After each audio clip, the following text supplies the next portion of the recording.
Buenas noches, iglesia, por doquiera ustedes están. Mil gracias por una vez más conectarse y permitirnos entrar a la privacidad de sus hogares. Por favor, inclinen sus rostros, hagan una pausa y permítannos juntos orar y pedir la guía y la bendición del Señor. Padre, te agradecemos por tu misericordia, por ser bueno con nosotros y por permitirnos estudiar tu palabra. Te rogamos, buen Señor, que puedas ilustrarnos, iluminarnos y que podamos crecer a través del estudio de tu palabra. Gracias por tu bondad en Cristo Jesús, nuestro Salvador. Amén. Bueno, bienvenidos hoy 29 de octubre, a punto de terminar el mes de octubre y 2 meses más para el año. Estamos en el primer libro de Crónicas y parte del segundo. Pronto, muy pronto, vamos a terminar con la Biblia completa. No es satisfacción que debemos terminar, porque vamos a empezar algo igual o mejor, pero sí es satisfactorio saber que hemos cumplido una meta y que tal como nos lo propusimos, pues leer la Biblia en 2 años, listo. Bien, vamos con las preguntas. Loor es una alabanza, generalmente que se hace de forma pública. Méritos y cualidades de otras personas.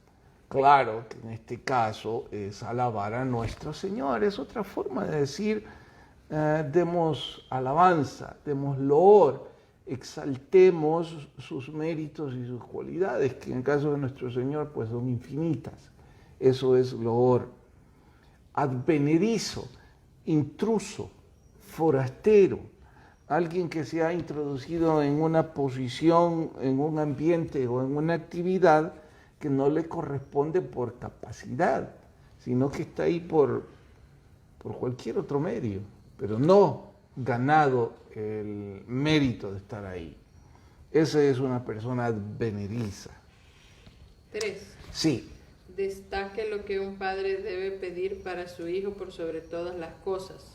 Yo diría, a mi gusto, es uno de los pasajes favoritos del primero y segundo libro de Crónicas y una lección enorme. David podía tener muchos errores y obviamente ser buen padre no estaba entre sus virtudes, sino entre uno de sus varios errores. Obviamente fue padre ausente en varios de sus hijos. Obviamente fue un mal ejemplo en repetidas veces. Sin embargo, parece ser que con Salomón encuentra la oportunidad de corregir, arrepentirse de lo mal que hizo con sus primeros hijos y hacerlo mejor con Salomón, y probablemente si hubo algunos después de él, de igual forma, porque dice que tuvo una buena vejez. Así es que, ¿qué fue lo que pidió? Escuche, esta es una oración que todo padre deberíamos hacer por nuestros hijos. Dice, que mi hijo tenga corazón perfecto para que guarde tus mandamientos, tus testimonios, tus estatutos, y para que haga todas las cosas y para que te edifique la casa. Voy a repetirlo. Señor, que mi hijo tenga el corazón perfecto para tus mandamientos, para tus testimonios, tus estatutos, para que haga todas las cosas y te edifique la casa que yo he hecho preparativos. Saben, olvido el nombre del escritor que dijo esto, pero ha quedado grabado en mi mente y lo comparto porque creo que es algo digno de recordar. Que si nosotros como papás hemos alcanzado el éxito en una 2 o 3 áreas de nuestras vidas. Pero hemos fracasado como papás, fracasamos como hombres. Porque nuestro rol principal, la principal responsabilidad de la cual nos van a pedir cuentas, es de la educación que dimos a nuestros hijos. Y por supuesto que no está hablando de la educación académica, porque si ese fuera el caso, aquí diría, te ruego que mi hijo sea un gran estadista, que sea un hombre muy bien preparado, que sea proactivo, creativo. No, no dice nada de eso. En resumen, diría que ame a Dios con todo su corazón, con todas sus fuerzas.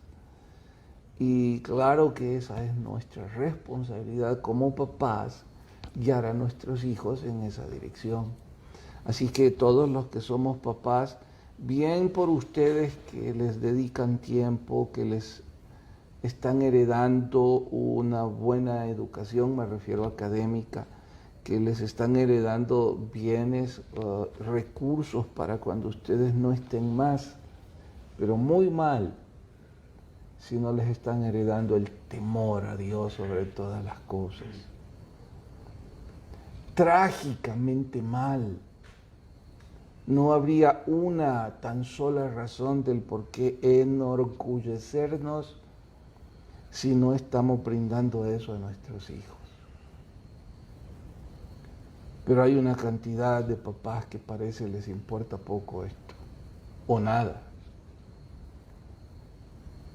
Y yo no estoy diciendo que yo esté en una buena posición. Obviamente, si les preguntan a mis hijos, seguro tendrán que decir 10 y 20 defectos míos. Así que más bien estoy como pastor exhortándome a mí mismo y extendiendo dicha exhortación a todos ustedes, papás. Cualesquiera actividades que hagamos. Recuerdo a aquel hombre altivo, por supuesto, jactándose de los logros de su hijo, de sus éxitos en otro continente. Nunca mencionó si es un siervo, nunca mencionó si ama a Dios. Triste, ¿no? Pero bien, ¿qué sigue? 4. Libaciones.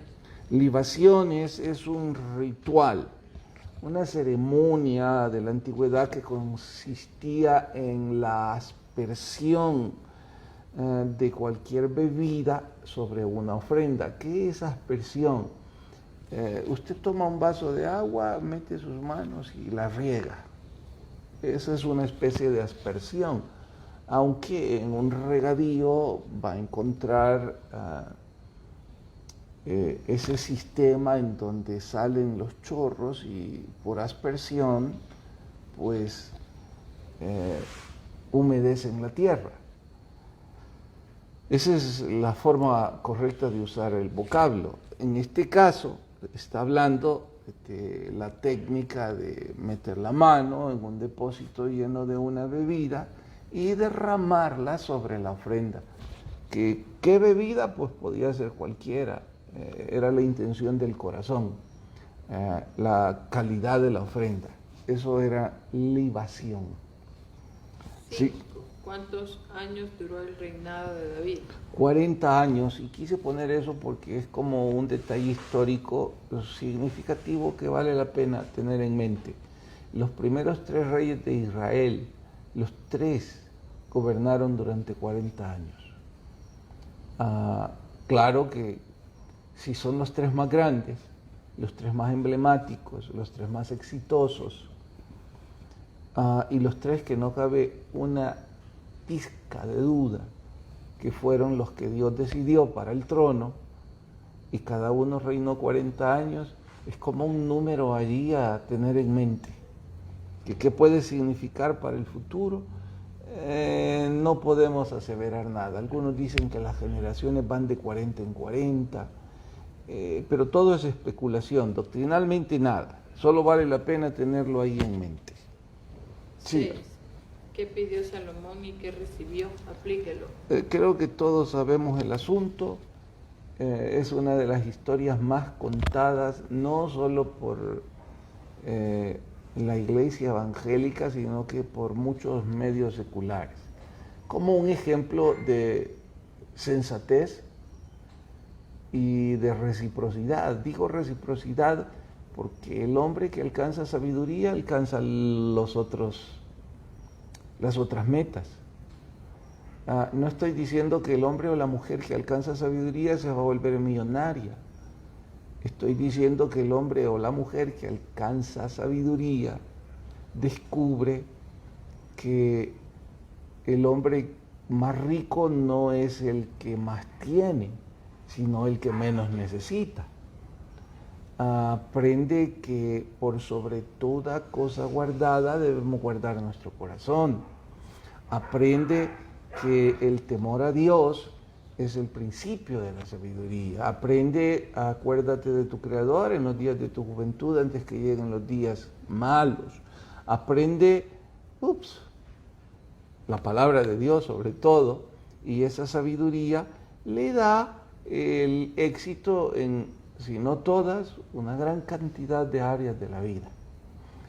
Como ejemplo citaría los 3 amigos de Daniel en Babilonia, hombres sabios, obviamente exitosos como consecuencia de su sabiduría.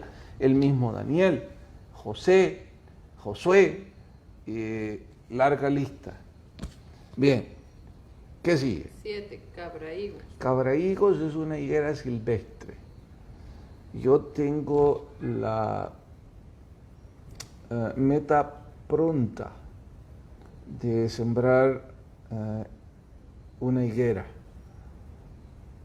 Me gustan los higos, no sé si ustedes los han comido. No recuerdo haberlos visto nunca en los supermercados, o no es usual. Sí hay, Jenny. No, Pero son escasos. No. ¿Verdad que no? Mi mamá No, que yo dice sepa. que son escasos, y de hecho yo no recuerdo en los mostradores haber visto higos. Pero tuvimos, cuando éramos niños, vivíamos en la casa de mis papás, la vecina tenía una higuera y daba unos higos enormes, jugosos, riquísimos, dulces. Y debido a que la Biblia habla que cuando la higuera esté dando frutos, debemos aprender de ella, he tenido la curiosidad y voy a ponerlo entre las cosas que debo hacer muy pronto: sembrar una higuera. Bien, y la cabra higo es la higuera que se da de forma silvestre, es decir, nadie la sembró, apareció ahí y fue prolífera quizá, o lo contrario. ¿Qué sigue? 8. Destaque la opinión de Salomón respecto a Dios en cuanto al tamaño de la casa que le construyó. Con todo respeto y reverencia, Salomón dijo que la tierra no era suficiente para contener la grandeza y la majestuosidad, la gloria de Dios, menos una casa que un mortal edificase. Con total amor, respeto y practicidad, Salomón dijo: es mucho para mí y para cualquier mortal. No debe sorprender, en sus inicios era un hombre muy sabio. ¿Qué sigue? 9. ¿En qué monte se construyó el templo? Monte Moriah. No sé si algún día vamos a poder conocer la vieja Jerusalén. Vamos a tener que buscar el Monte Moriah, por supuesto. Pero si lo que conocemos es la Nueva Jerusalén, que esa está garantizada, que si la vamos a conocer, todos los que hayamos puesto nuestra fe en nuestro Señor Jesús, vamos a tener que subir, si es que allí va a haber un Monte Moriah, a adorar a nuestro Señor. Deberá ser algo glorioso, ¿eh? Sí. 10. Tamaño del templo.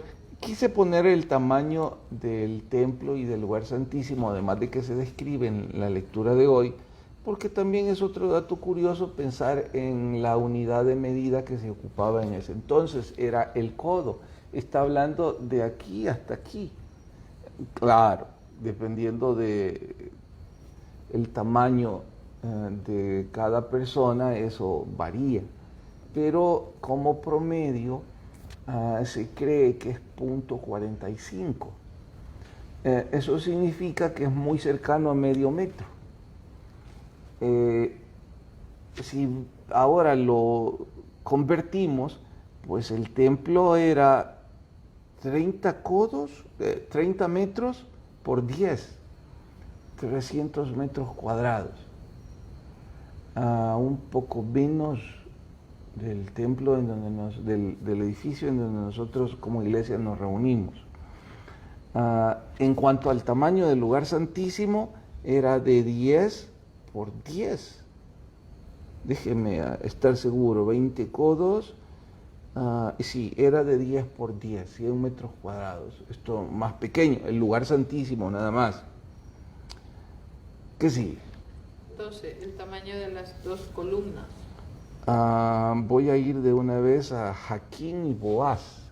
Porque, me preguntó. ¿Qué significaba? Estábamos leyendo que por qué les ponían nombre a las columnas. Me dijo. Bien, es una pregunta curiosa y ahora la van a entender. Traten de imaginar el tamaño de estas columnas. Ahí dice de cuánto eran. Sí, dice que eran de 35 codos. Eso significa 17 metros. Piensen en un edificio de 10 por 10. A ver, un edificio de 10 por 10. ¿Con qué lo comparo que todo el mundo podría conocer? Quizás una cancha de basquetbol, la mitad, por ahí 3/4, me equivoco con las medidas, pero es un poco parecido a una cancha de basquetbol, 10 por 10. Pues en un edificio de ese tamaño, imaginen 2 columnas de 17 metros de altura. 17 metros sería casi como 5 pisos. Insisto que no estoy usando medidas fidedignas, sino imaginativas e ilustrativas. Pero, ¿qué pensarían con 2 columnas de ese tamaño en un edificio pequeño? Impresionante, ¿no? 2 columnas enormes. Ahora, ¿y que por qué pusieron eso? Por lo que significaban. Jaquín significaba establecerá y Boaz significaba fuerza.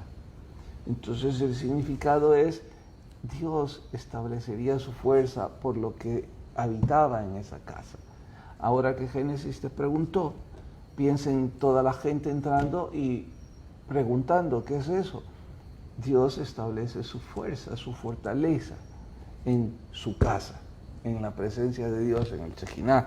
Y ahora obviamente tiene mucho sentido, ¿cierto? Bien.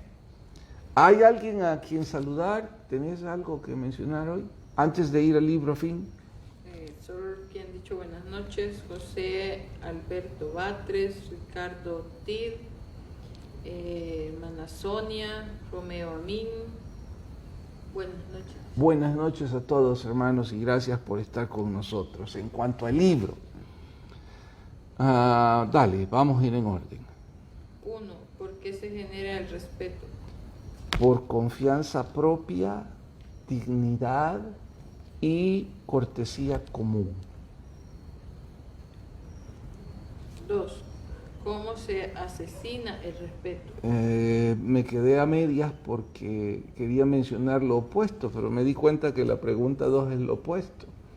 Si el respeto se genera por la dignidad, la confianza y la cortesía, pues se asesina el respeto con todo lo contrario.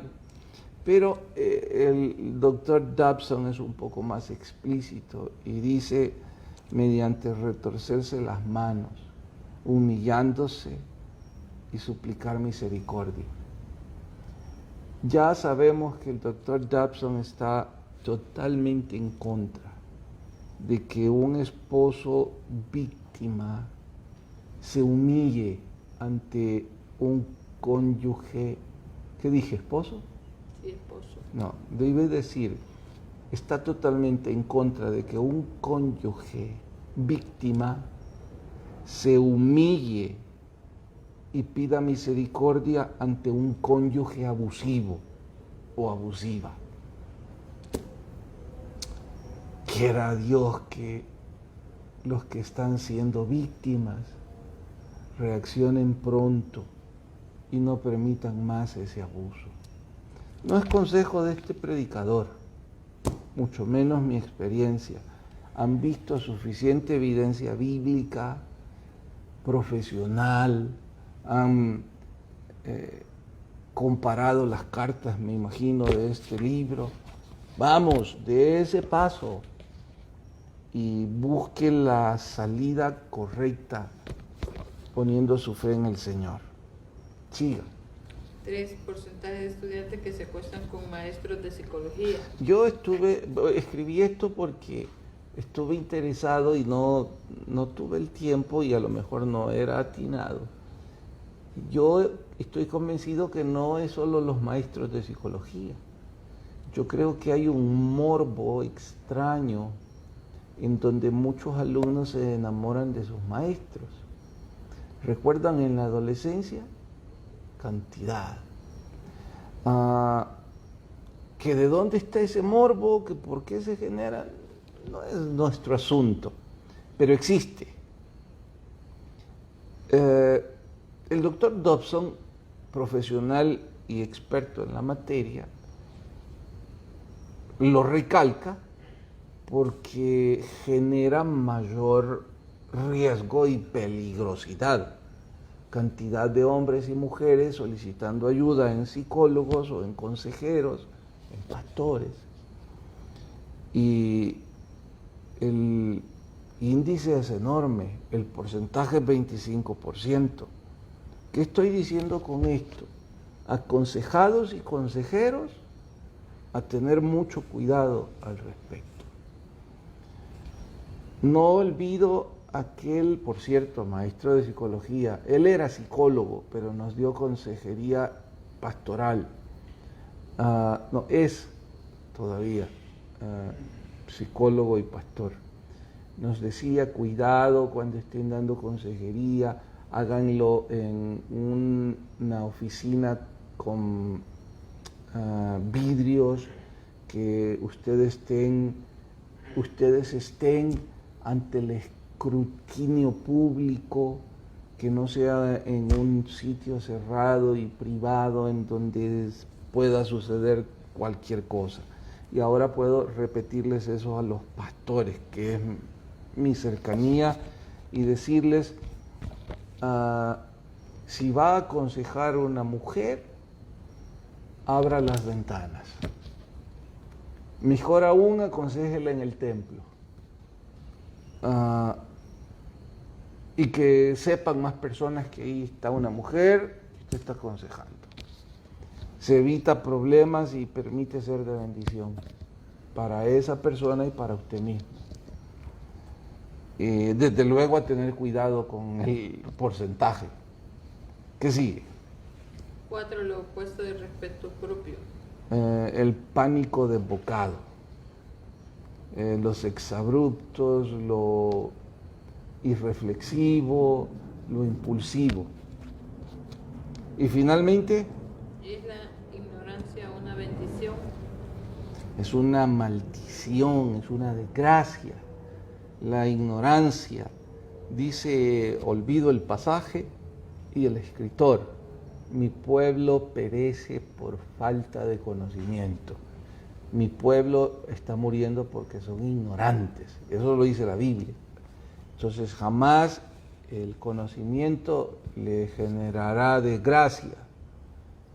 La falta es la desgracia y la maldición. Estamos obteniendo mucha información con ese libro, mucho conocimiento. Ahora hay que pedirle al Señor el coraje para ponerlo en práctica. Gracias por habernos acompañado. Espero que el fin de semana sea un tiempo de mucho gozo en la casa del Señor, que se congreguen, que sirvan en un ministerio y que como familia crezcamos buscando a nuestro Dios. Mañana en Icon a las 3:30 los jóvenes y el domingo 7, 9 y 11. El que tenga oídos, oiga lo que el Espíritu dice a la iglesia. Buenas noches a todos.